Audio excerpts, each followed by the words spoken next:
श्रीमद्भागवत महापुराण चतुर्थ स्कंध। पृथ्वी की वंश परंपरा, प्रचिताओं को भगवान रुद्र का उपदेश। श्री मैत्रेय जी विदुर जी से कहते हैं कि महाराज पृथ्वी के बाद उनके पुत्र विजिताश्व राजा हुए। उनका अपने छोटे भाइयों पर बड़ा स्नेह था, इसीलिए उन्होंने चारों को एक एक दिशा का अधिकार सौंप दिया। राजा विजिताश्व के उनकी पत्नी शिखंडिनी से 3 पुत्र हुए थे, पावक, पवमान और शुचि। पूर्व काल में वशिष्ठ जी का शाप होने के कारण अग्नियों ने ही उनके रूप में जन्म लिया था। आगे चलकर योग मार्ग से ये फिर अग्नि रूप हो गए थे। विजिताश्व की नभस्वती नाम की पत्नी से एक और पुत्र हविर्धान हुए। हविर्धान की पत्नी हविर्धानी ने बारहिषद, गय, शुक्ल, कृष्ण, सत्य और जितव्रत नाम के 6 पुत्र पैदा किए। इनमें हविर्धान के पुत्र बरहिषद यज्ञादि कर्म कांड और योग्याभ्यास में कुशल थे। उन्होंने प्रजापति का पद प्राप्त किया। उन्होंने एक के बाद दूसरे स्थान पर लगातार इतने यज्ञ किए कि ये सारी भूमि पूर्व की ओर अग्रभाग करके फैलाए हुए कुशों से पट गई थी। इसी से आगे चलकर वे प्राचीन बरही के नाम से विख्यात हुए। राजा प्राचीन बरही ने ब्रह्मा जी के कहने पर समुद्र की कन्या शतद्रुति से विवाह किया था। शतद्रुति के गर्भ से प्राचीन बरही के प्रचेता नाम के 10 पुत्र हुए। वे सब बड़े ही धर्मज्ञ, एक से नाम और आचरण करने वाले थे। जब पिता ने उन्हें संतान उत्पन्न करने का आदेश दिया, तब उन्होंने तपस्या करने के लिए समुद्र में प्रवेश किया। साधु स्वभाव प्रचेतागण पिता की आज्ञा श्रोधार्य कर तपस्या में चित्त लगा पश्चिम की ओर चल दिए। चलते चलते उन्होंने समुद्र के समान एक विशाल सरोवर देखा। उस विशाल सरोवर को देखकर उन्हें बड़ा आश्चर्य हुआ। इतने में ही उन्होंने देखा कि देवादिदेव भगवान शंकर अपने अनुचरों के सहित उस सरोवर से बाहर आ रहे हैं। उनका शरीर तपी हुई स्वर्ण राशि के समान कांतिमान है, कंठ नील वर्ण है तथा 3 विशाल नेत्र हैं। वे अपने भक्तों पर अनुग्रह करने के लिए उद्यत हैं। अनेकों गंधर्व उनके सुयश का गान कर रहे हैं। उनका सहसा दर्शन पाकर प्रचेताओं को बड़ा कुतूहल हुआ। उन्होंने शंकर जी के चरणों में प्रणाम किया। तब शरणागत भयहारी धर्म वत्सल भगवान शंकर ने अपने दर्शन से प्रसन्न हुए राजकुमारों से कहा। भगवान श्री महादेव बोले, तुम लोग राजा प्राचीन बरही के पुत्र हो, तुम्हारा कल्याण हो। तुम जो कुछ करना चाहते हो वह मुझे मालूम है। इस समय तुम लोगों पर कृपा करने के लिए ही मैंने तुम्हें इस प्रकार दर्शन दिया है। जो व्यक्ति भगवान वासुदेव की साक्षात शरण लेता है वह मुझे परम प्रिय है। अपने वर्णाश्रम धर्म का भली भांति पालन करने वाला पुरुष 100 जन्म के बाद ब्रह्मा के पद को प्राप्त होता है और इससे भी अधिक पुण्य होने पर वह मुझे प्राप्त होता है। परंतु जो भगवान का अनन्य भक्त है वह तो मृत्यु के बाद सीधे ही भगवान विष्णु के उस परम पद को प्राप्त हो जाता है, जिसे रुद्र रूप में स्थित मैं तथा अन्य आधिकारिक देवता अपने अपने अधिकार की समाप्ति के बाद ही प्राप्त करेंगे। तुम लोग भगवत भक्त होने के नाते मुझे भगवान के समान ही प्रिय हो। अब मैं तुम्हें एक बड़ा ही पवित्र, मंगलमय और कल्याणकारी स्तोत्र सुनाता हूँ। इसका तुम लोग शुद्ध भाव से जप करना। तब नारायण परायण करुण हृदय भगवान शिव ने अपने सामने हाथ जोड़े खड़े हुए उन राजपुत्रों को यह स्तोत्र सुनाया। भगवान रुद्र स्तुति करने लगे। भगवान, आपका उत्कर्ष उच्च कोटि के आत्मज्ञानियों के कल्याण के लिए, निजानंद लाभ के लिए है। उससे मेरा भी कल्याण हो। आप सर्वदा अपने निरतिशय परमानंद स्वरूप में ही स्थित रहते हैं।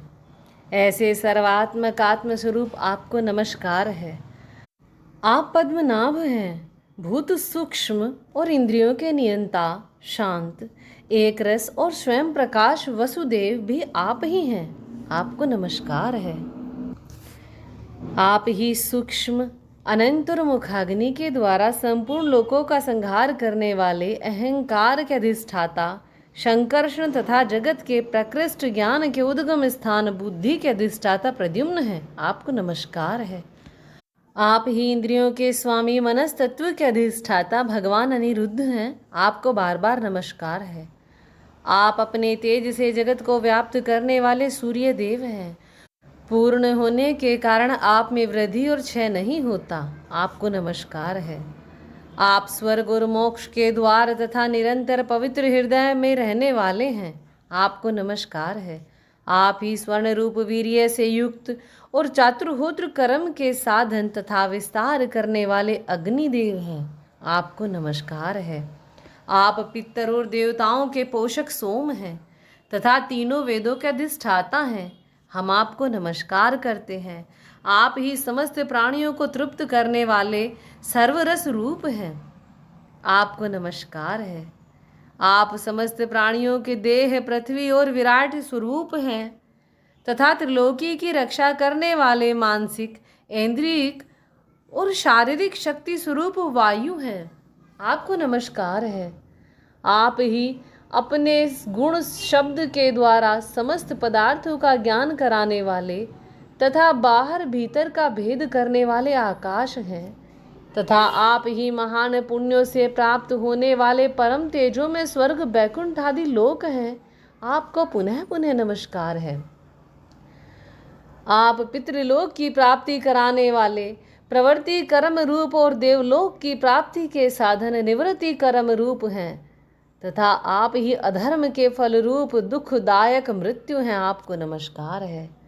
नाथ, आप ही पुराण पुरुष तथा सांख्य और योग के अधीश्वर श्री कृष्ण भगवान हैं।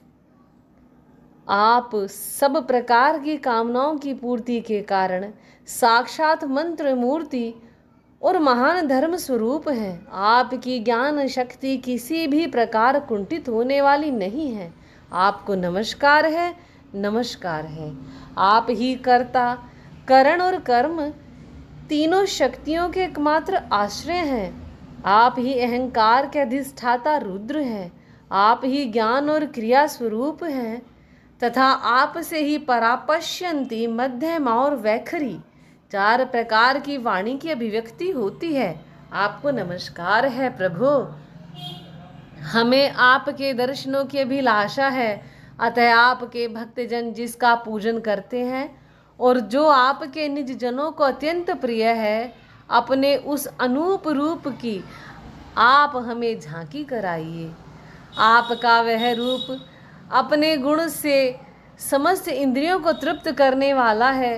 वह वर्षाकालीन मेघ के समान स्निग्ध श्याम और संपूर्ण सौंदर्य का सार सर्वस्व है। सुंदर 4 विशाल भुजाएं, महामनोहर मुखारविंद, कमल दल के समान नेत्र, सुंदर मोहे, सुगढ़ नासिका, मनमोहनी दंत पंक्ति, अमोल कपोल युक्त मनोहर मुखमंडल और शोभाशाली समान कर्ण युगल हैं। प्रीतिपूर्ण उन्मुक्त हास्य, तिरछी चितवन, काली काली घुंघराली अलके, कमल कुसुम की केसर के समान फहराता हुआ पीतांबर, झिलमिलाते हुए कुंडल, चमचमाते हुए मुकुट, कंकण, हार, नुपुर और मेखला आदि विचित्र आभूषण तथा शंख चक्र गदा पद्म वनमाला और कौस्तुभ मणि के कारण उसकी अपूर्व शोभा है। उसके सिंह के समान स्थूल कंधे हैं, जिन पर हार, केयूर एवं कुंडल आदि की कांति झिलमिलाती रहती है तथा कौस्तुभ मणि की कांति से सुशोभित मनोहर ग्रीवा है। उसका श्यामल वक्ष स्थल श्री वत्स के चिन्ह के रूप में लक्ष्मी जी का नित्य निवास होने के कारण कसोटी की शोभा को भी मात करता है। उसका त्रिवली से सुशोभित पीपल के पत्ते के समान सुडोल उदर श्वास के आने जाने से हिलता हुआ बड़ा ही मनोहर जान पड़ता है। उसमें जो भंवर के समान चक्करदार नाभि है, वह इतनी गहरी है कि उससे उत्पन्न हुआ यह विश्व मानो फिर उसी में लीन होना चाहता है। श्याम वर्ण कटिभाग में पीताम्बर और स्वर्ण की मेखला शोभायमान है। समान और सुंदर चरण, पिंडली जांघ और घुटनों के कारण आपका दिव्य विग्रह बड़ा ही सुगढ़ जान पड़ता है। आपके चरण कमलों की शोभा शरद ऋतु के कमंडल की कांति का भी तिरस्कार करती है। उनके नखों से जो प्रकाश निकलता है वह जीवों के हृदय अंधकार को तत्काल नष्ट कर देता है। हमें आप कृपा करके भक्तों के भयहारी एवं आश्रय स्वरूप उसी रूप का दर्शन कराइए। जगत गुरु, हम अज्ञानावृत प्राणियों को अपनी प्राप्ति का मार्ग बतलाने वाली आप ही हमारे गुरु हैं। प्रभु, चित्त शुद्धि की अभिलाषा रखने वाले पुरुष को आपके इस रूप का निरंतर ध्यान करना चाहिए। इसकी भक्ति ही स्वधर्म का पालन करने वाले पुरुष को अभय करने वाली है। स्वर्ग का शासन करने वाला इंद्र भी आपको ही पाना चाहता है तथा विशुद्ध आत्मज्ञानियों की गति भी आप ही हैं। इस प्रकार आप सभी देहधारियों के लिए अत्यंत दुर्लभ हैं। केवल भक्तिमान पुरुष ही आपको पा सकते हैं। सत्पुरुषों के लिए भी दुर्लभ अनन्य भक्ति से भगवान को प्रसन्न करके जिनकी प्रसन्नता किसी अन्य साधना से दुसाध्य है, ऐसा कौन होगा जो उनके चरण तल के अतिरिक्त और कुछ चाहेगा। जो काल अपने अदम्य उत्साह और पराक्रम से फड़कती हुई भौं के इशारे से सारे संसार का संहार कर डालता है, वह भी आपके चरणों की शरण में गए हुए प्राणी पर अपना अधिकार नहीं मानता। ऐसे भगवान के प्रेमी भक्तों का यदि आधे क्षण के लिए भी समागम हो जाए तो उसके सामने मैं स्वर्ग और मोक्ष को कुछ नहीं समझता। फिर मरते लोक के तुच्छ भोगों की तो बात ही क्या है। प्रभु, आपके चरण संपूर्ण पाप राशि को हर लेने वाले हैं। हम तो केवल यही चाहते हैं कि जिन लोगों ने आपकी कीर्ति और तीर्थ में आंतरिक और बाह्य स्नान करके मानसिक और शारीरिक दोनों प्रकार के पापों को धो डाला है तथा जो जीवों के प्रति दया, राग द्वेष रहित चित्त तथा सरलता आदि गुणों से युक्त हैं, उन आपके भक्त जनों का संग हमें सदा सदा प्राप्त होता रहे, यही हम पर आपकी बड़ी कृपा होगी। जिस साधक का चित्त भक्ति योग से अनुग्रहित एवं विशुद्ध होकर न तो बाह्य विषयों में भटकता है और न ज्ञान गुहा रूप प्रकृति में ही लीन होता है, वह अनायास ही आपके स्वरूप का दर्शन पा जाता है। जिससे यह सारा जगत दिखाई देता है और जो स्वयं संपूर्ण जगत में भास रहा है वह आकाश के समान विस्तृत और परम प्रकाश में ब्रह्म तत्व आप ही हैं। भगवान, आपकी माया अनेक प्रकार के रूप धारण करती है। इसी के द्वारा आप इस जगत की रचना, पालन और संहार करते हैं जैसे यह कोई सद्वस्तु हो, किंतु इससे आप में किसी प्रकार का कोई विकार नहीं आता। माया के कारण दूसरे लोगों में ही भेद बुद्धि उत्पन्न होती है। आप परमात्मा पर वह अपना प्रभाव डालने में असमर्थ होती है। आपको तो हम परम स्वतंत्र ही समझते हैं। आपका स्वरूप पंचभूत, इंद्रियां और अंतःकरण के प्रेरक रूप से उपलक्षित होता है। जो कर्म योगी पुरुष सिद्धि प्राप्त करने के लिए तरह तरह के कर्मों द्वारा आपके इस सगुण साकार स्वरूप का श्रद्धा पूर्वक भली भांति पूजन करते हैं, वही वेद और शास्त्रों के सच्चे मर्मज्ञ हैं। प्रभु, आप ही अद्वितीय आदि पुरुष हैं। सृष्टि के पूर्व आपकी माया शक्ति सोई रहती है, फिर उसी के द्वारा सत्व, रज और तम रूप गुणों का भेद होता है और इसके बाद उन्हीं गुणों से महतत्व, अहंकार, आकाश, वायु, अग्नि, जल, पृथ्वी, देवता, ऋषि और समस्त प्राणियों से युक्त इस जगत की उत्पत्ति होती है।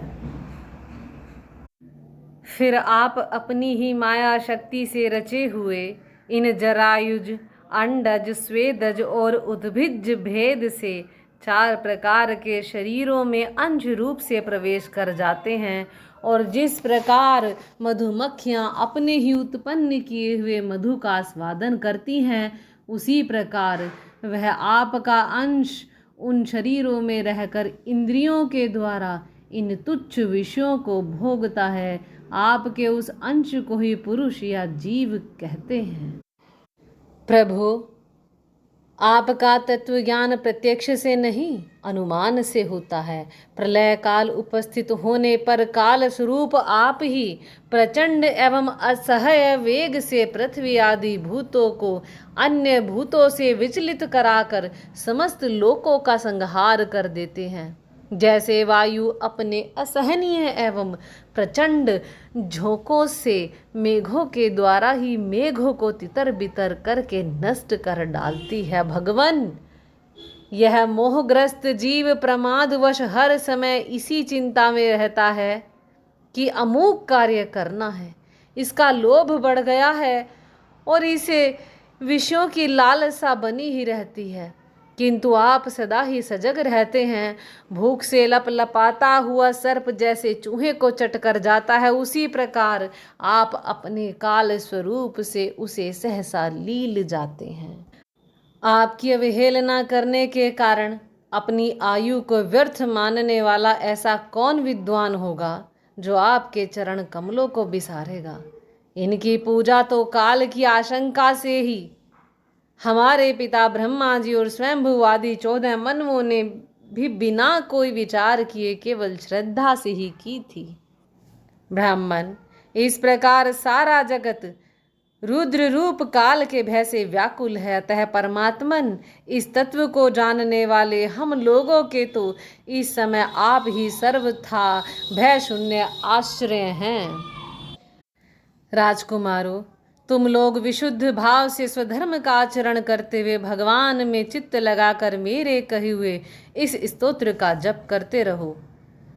भगवान तुम्हारा मंगल करेंगे। तुम लोग अपने अंतकरण में स्थित उन सर्वभूतांतर्यामी परमात्मा श्री हरि का ही बार बार स्तवन और चिंतन करते हुए पूजन करो। मैंने तुम्हें यह योगादेश नाम का स्तोत्र सुनाया है। तुम लोग इसे मन से धारण कर मुनि व्रत का आचरण करते हुए इसका एकाग्रता से आदर पूर्वक अभ्यास करो। यह स्तोत्र पूर्व काल में जगत विस्तार के इच्छुक प्रजापतियों के पति ब्रह्मा जी ने प्रजा उत्पन्न करने की इच्छा वाले हम भृगु आदि अपने पुत्रों को सुनाया था। जब हम प्रजापतियों को प्रजा का विस्तार करने की आज्ञा हुई, तब इसी के द्वारा हमने अपना अज्ञान निवृत्त करके अनेक प्रकार की प्रजा उत्पन्न की थी। अब भी जो भगवत परायण पुरुष इसका एकाग्र चित्त से नित्य प्रति जप करेगा, उसका शीघ्र ही कल्याण हो जाएगा। इस लोक में सब प्रकार के कल्याण साधनों में मोक्षदायक ज्ञान ही सबसे श्रेष्ठ है। ज्ञान नौका पर चढ़ा हुआ पुरुष अनायास ही इस दुस्तर संसार सागर को पार कर लेता है। यद्यपि भगवान की आराधना बहुत कठिन है, किंतु मेरे कहे हुए इस स्तोत्र का जो श्रद्धा पूर्वक पाठ करेगा, वह सुगमता से ही उनकी प्रसन्नता प्राप्त कर लेगा।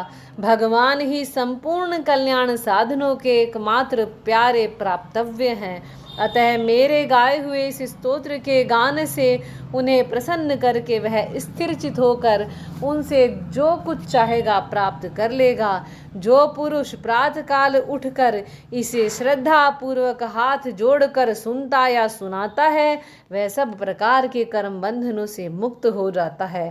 राजकुमारों, मैंने तुम्हें जो यह है परम पुरुष परमात्मा का स्तोत्र सुनाया है, इसे एकाग्र चित्त से जपते हुए तुम महान तपस्या करो। तपस्या पूर्ण होने पर इसी से तुम्हें अभिष्ट फल प्राप्त हो जाएगा। इस प्रकार भगवान शंकर ने प्रचेताओं को उपदेश दिया। फिर प्रचेताओं ने भगवान शंकर की बड़े भक्ति भाव से पूजा की। इसके पश्चात वे राजकुमारों के सामने ही अंतर ध्यान हो गए। सबके सब प्रचेता जल में खड़े रहकर भगवान रुद्र के बताए स्तोत्र का 10,000 वर्ष तक जप करते रहे। इन दिनों राजा प्राचीन बरही का चित्त भी कर्म कांड में बहुत रम गया था। उन्हें नारद जी ने उपदेश दिया कि राजन, इन कर्मों के द्वारा तुम अपना कौन सा कल्याण करना चाहते हो?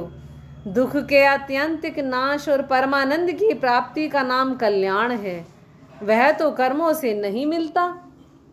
राजा ने कहा, महाभाग नारद जी, मेरी बुद्धि कर्म में फंसी हुई है, इसीलिए मुझे परम कल्याण का कोई पता नहीं है।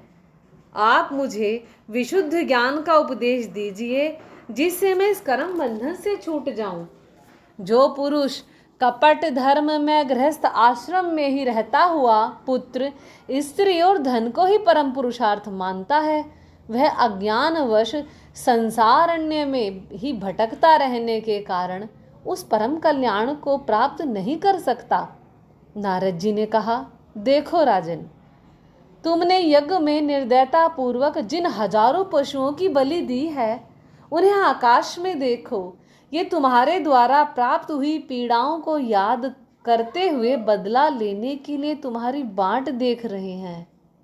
जब तुम मरकर परलोक में जाओगे, तब ये अत्यंत क्रोध में भरकर तुम्हें अपने लोहे के से सींगों से छेदेंगे। बोले श्रीमद् भागवत महापुराण की जय, श्री कृष्ण भगवान की जय। श्रीमन राधे राधे।